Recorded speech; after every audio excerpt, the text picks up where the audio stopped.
muito mais do que o passado, muito mais questões que estão me motivando intrínseca e extrinsecamente a pensar relações entre imagem, conhecimento e criatividade. Então, eu queria fazer um convite a vocês. Por favor, você pode medir o tempo para mim? O convite é o seguinte: vocês fecharem os olhos e imaginarem uma situação, tá? Então, 1, 2, 3, por favor, fechem os olhos. Imaginem a situação.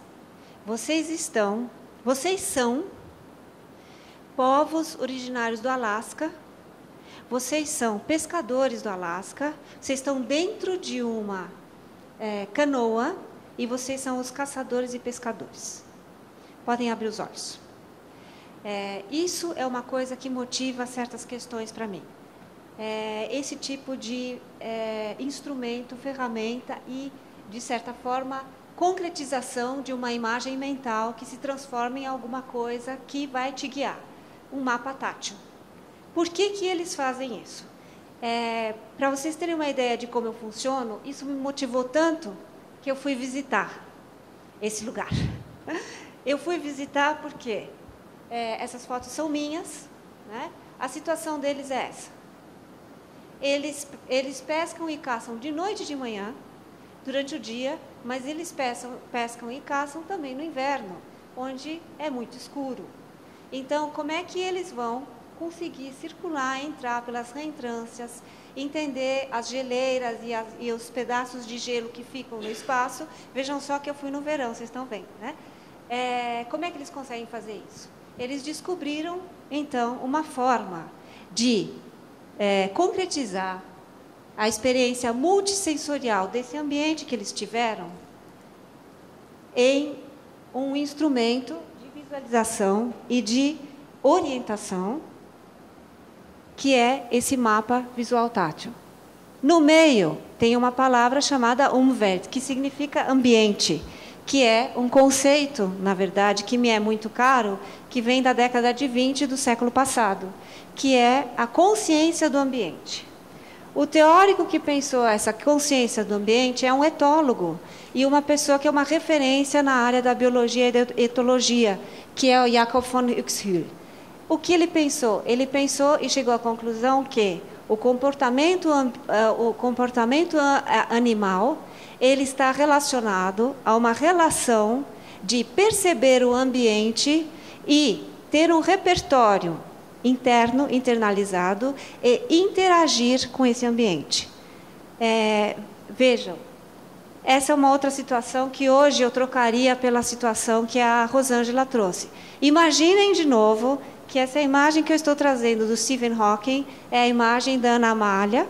E imaginem que o pesquisador que estava trabalhando com Stephen Hawking não seja o Philip Lowe, e sim a Rosângela Leotti. Essa é a realidade na qual nós vivemos. É uma realidade em que a pessoa está fora, está em interação com o ambiente, no entanto, diante de uma doença degenerativa desse porte, ela pode ficar isolada. O seu pensamento, o seu mundo, o seu universo e as concretizações de suas ideias podem ficar isoladas e as pessoas podem perder esse contato. Isso me leva a uma questão que nós trabalhamos e que eu acho que a Pagu acabou de mostrar, que é a relação que nós temos entre a cibernética, ou seja, pensar o ambiente também através das tecnologias digitais, de uma relação de input, processamento, output, uma relação sistêmica, pensar o design e pensar a cognição. Aqui eu privilegiei esses autores pela questão da cibernética contemporânea, que pensa sistemas não necessariamente antropocêntricos, mas uma coisa um pouco mais ampliada. Outra questão de nosso interesse, que a Sara também trouxe, é como funciona esse processo de pensamento e de criação internamente nas pessoas. A Sara está pesquisando isso junto a artistas. O Henri Poincaré, que todos conhecem, da física, da matemática, da da matemática, da geometria, etc., ele escrevia os diários, e nos diários ele descreve a seguinte situação: as ideias surgiram em desordem, eu as sentia como em choque, até que entre elas duas perduraram para formar uma combinação estável. Imagina o processo de visualização e de conscientização que esse homem teve para ele descrever o que aconteceu no mundo das ideias, para ele conseguir concretizar um conceito.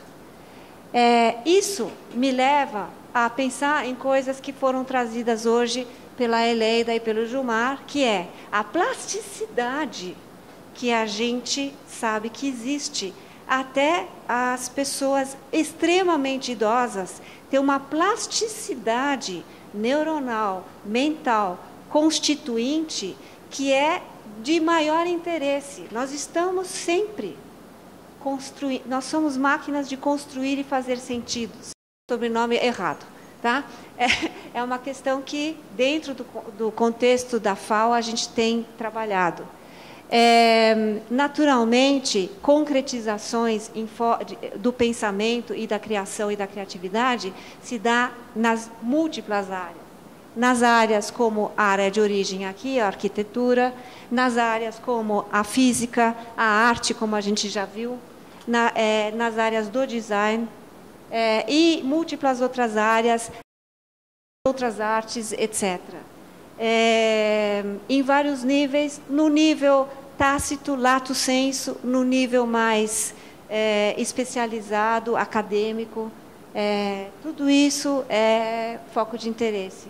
A Sara já citou, na história da psicologia e de outras áreas, existem estudos sobre isso, mas a questão é como, quando e em que medida a cultura, gênero, nós, mulheres, com mais neurônios espelho e com deficiências em algum nível, acredito eu nesse momento, porque a gente é mais multitask. Só que isso nos traz problemas também.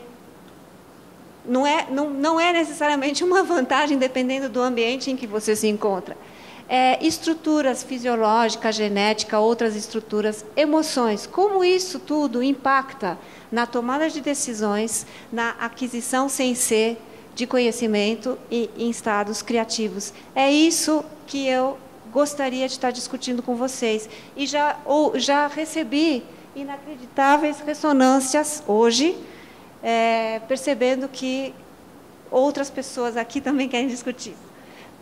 Especulações. A minha especulação final é: se nós tivéssemos uma tecnologia avançada para a gente conseguir renderizar, fazer um scan, o que quer que seja, da plasticidade cognitiva de nós todos aqui, nesta reunião de hoje, eu tenho certeza que a gente estaria encontrando estados criativos. Muito obrigada.